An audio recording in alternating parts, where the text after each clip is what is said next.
Hello दोस्तों, आप सभी का धन्यवाद मेरे इस यूट्यूब चैनल पे। और हम अब बात करने जा रहे हैं Indian government data insights Rajya Sabha question session 250 में।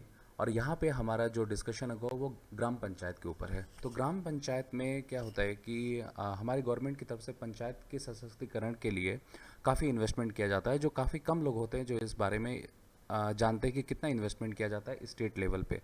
तो यहाँ पर हम आपको स्टैटिस्टिक्स देंगे कि 2014-15 से लेकर के 2018-19 तक किन किन स्कीम के तहत कितना गवर्नमेंट ने इन्वेस्ट किया है पंचायत लेवल पे।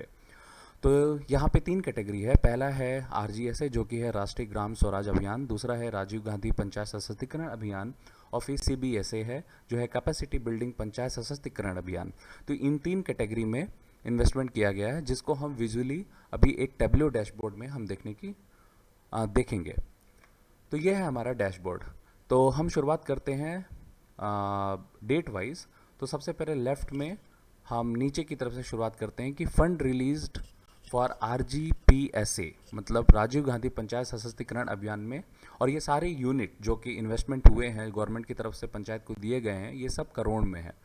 तो 2014-15 और 15-16 में कितना इन्वेस्ट किया गया है आरजीपीएसए के तहत। तो सबसे पहले हम शॉर्ट करेंगे 14-15 के बेसिस पे।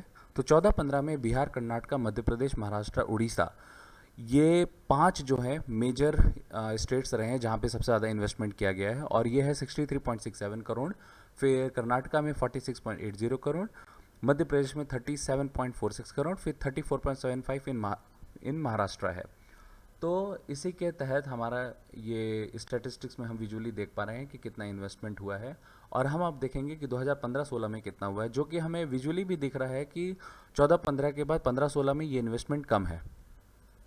तो अब हमने शॉर्ट किया 15-16 के बेसिस पे। तो हम देख रहे हैं कि कर्नाटका, आसाम, छत्तीसगढ़, तेलंगाना, यहाँ आप नीचे देखिए, कर्नाटका, आसाम, छत्तीसगढ़, तेलंगाना, आंध्र प्रदेश, उत्तर प्रदेश में ज़्यादा इन्वेस्ट किया गया है, और ये है 32.71। और कंपेरेटिवली कर्नाटका के लास्ट ईयर से काफ़ी कम है, जो कि उसके पिछले साल 46.80 था, और 15-16 में 32.71 है। और फिर आसाम में भी हम देख रहे हैं 26 से 17 है। और छत्तीसगढ़ में तो हमें दिख रहा है कि छत्तीसगढ़ में इन्वेस्टमेंट ज़्यादा हुआ है, बट ओवरऑल ये इन्वेस्टमेंट कम है। अब हम देखेंगे कि कितना फंड रिलीज़ किया गया 2018 में। यहाँ पे हमें 14-15 और 15-16 के बीच में था। और 2018-19 जाने से पहले हम देखेंगे कि 2016-17 और 17-18 में कितना इन्वेस्ट हुआ। तो 2016-17 और 17-18 में जो इन्वेस्ट किया गया है वो नाम था कैपेसिटी बिल्डिंग पंचायत सशक्तिकरण अभियान, और यहाँ पर भी जो सारा इन्वेस्टमेंट वो करोड़ में है। और यहाँ पे हम देख पा रहे हैं कि सबसे ज़्यादा जो इन्वेस्ट हुआ है वो उत्तर प्रदेश में हुआ है, उसके बाद आंध्र प्रदेश, फिर वेस्ट बंगाल, झारखंड और महाराष्ट्र, और फिर कर्नाटका, तमिलनाडु। तो हम 2017-18 की तरफ से मैंने इसको शॉर्ट किया है। अगर मैं 2016-17 के बेसिस पे शॉर्ट करता हूँ तो आप देखेंगे कि 2016-17 में आंध्र प्रदेश में ज़्यादा इन्वेस्ट हुआ है, और उसके नेक्स्ट 2016-17 में 91.61 था, 17-18 में 81.35, मतलब कम इन्वेस्ट हुआ है। फिर मध्य प्रदेश आता है, फिर आसाम आता है, तेलंगाना आता है, छत्तीसगढ़ आता है। और 2017-18 के अनुसार अगर हम देखें तो सबसे ज़्यादा इन्वेस्टमेंट उत्तर प्रदेश, आंध्र प्रदेश, वेस्ट बंगाल में हुआ है। और अगर हम नीचे जाते हैं तो गुजरात में नहीं हुआ, जो कि उसके पिछले साल काफ़ी इन्वेस्ट हुआ था। तो ये हमारे लोअर जो रीजन्स हैं, इनमें पंचायत में पैसा नहीं दिया गया उतना। और ये जो टॉप 5 हम देख पा रहे हैं वो ये है। अब हम देखेंगे कि राष्ट्रीय ग्राम स्वराज अभियान के तहत 2018-19 में कितना पंचायत को फंड दिया गया गवर्नमेंट की तरफ से। तो राष्ट्रीय ग्राम स्वराज अभियान में, और ये मैंने जो यहाँ पे चार्ट बनाया है इसको कहते हैं ट्री चार्ट एक तरीके का। तो जिसमें हम देख रहे हैं कि आंध्र प्रदेश में 67.69 करोड़, फिर मध्य प्रदेश आता है 62.79, फिर तमिलनाडु, फिर उत्तर प्रदेश, फिर वेस्ट बंगाल।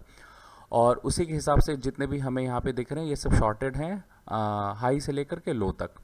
तो उत्तराखंड, पंजाब, राजस्थान, जम्मू कश्मीर में 25, 29, 33 और ये 25 करोड़ के हिसाब से ये इन्वेस्टमेंट है। और लोअर रीजन में हम जाएँ तो सबसे कम त्रिपुरा को मिला है, फिर बिहार है, उसके बाद मेघालय है, फिर सिक्किम है, फिर झारखंड है। और इस तरीके से ये हमारा विजुअली हमें देखने को मिल रहा है। तो जैसा कि हम यहाँ पे देख पा रहे हैं कि गवर्नमेंट काफ़ी इन्वेस्ट करती है पंचायत में भी, करोड़ों में रुपए फ़ंड ट्रांसफ़र करती है। अगर हम इन्हीं सब फंड को जितने भी ग्राम है उनसे डिवाइड कर दें तो जो भी करोड़ या अराउंड जितना भी लाख बनता होगा वो एक छोटी मोटी राशि नहीं है, क्योंकि एक पंचायत बहुत बड़ा विभाग नहीं है, ये एक छोटा विभाग है। तो गवर्नमेंट काफ़ी इन्वेस्ट करती है, बशर्ते मैं यहाँ पे कुछ कंक्लूड नहीं करूँगा, ये तो आप हर किसी का अपना एक अलग ओपिनियन है, बट हमारी सबसे बड़ी प्राथमिकता यही है कि गवर्नमेंट इन्वेस्ट करती है तो हमारा डेवलपमेंट होना चाहिए, जो कि हमारी एक रिक्वायरमेंट है। हमारे देश का कोना कोना अगर डेवलप हो तो वो हमारे देश के लिए ही बहुत उम्दी बात होगी।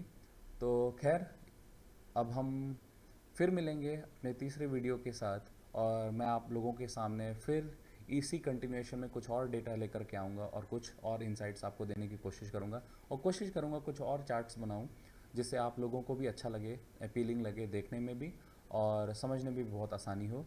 तो बस कुछ क्विकली मैं आपको बता दूं कि यहाँ पे मैंने बार चार्ट से रिप्रेजेंट किया है। ये भी बार चार्ट है, बट इसका रिप्रेजेंटेशन जो है इसको हम एक तरीके से पिरामिड बोलते हैं। ये ट्री स्ट्रक्चर है एक तरीके का, और इन 3 चार्ट के थ्रू मैंने इस विजुलाइजेशन को बनाया है टैब्लो में।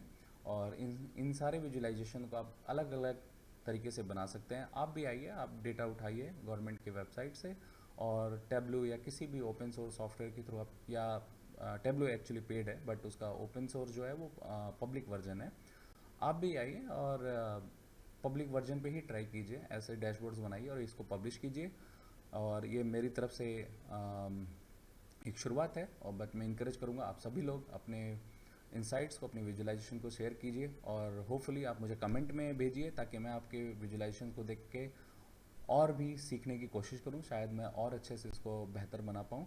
शुक्रिया आप सभी का वीडियो देखने के लिए, आपका समय देने के लिए बहुत बहुत धन्यवाद। Thank you very